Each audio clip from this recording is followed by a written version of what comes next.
Here's how I make my own dirt for the garden so I don't have to rely on big box stores. This stuff is way better than pre-mixed potting soil, and you know exactly what's in it, so you know exactly what's in your food. All you're gonna need is a bag of worm cast. You could use compost or manure, sphagnum peat moss, and pumice. Don't use perlite, it needs to be pumice, and I'll explain why in a bit. I've just got a 5-gallon pot today because I'm just gonna make a small amount. The ratio is 1 to 1 to 1 for each part. So if you wanna make a big amount or a small amount, it's really easy to measure. I'm just gonna use this 1-gallon pot today.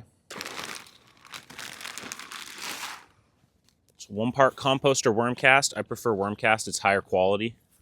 So the sphagnum, when you get it, it comes in just like a compacted block like this, so it's easier for shipping. So all you need to do is just kind of like crush it up a little bit. It's okay if there's some bigger chunks in there. I actually prefer a little bit of texture to it.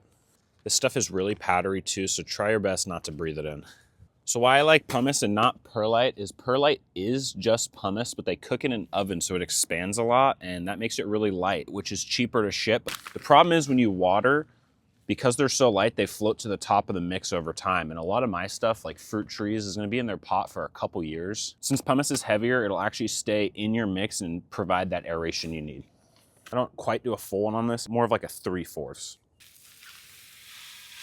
So if you live in a really wet climate, you may want to use more of the pumice so there's more drainage and more oxygen that can get to your roots. And if you live in a really, really dry environment, I would use less so your potting mix can hold more water. So while the rough ratio is 1 to 1 to 1, you can adjust it based on your climate. So as you can tell, there's a lot of those little pumice stones in there, so I could have done a little bit less maybe.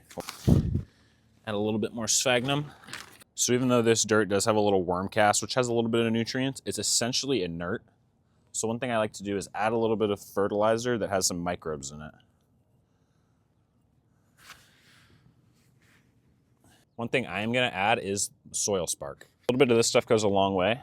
Anyone who's interested in getting Soil Spark and boosting their plant's metabolism, I don't sell it, but you can check out the link in my bio to see how to get some. There's the perfect potting soil, no need to rely on big box stores.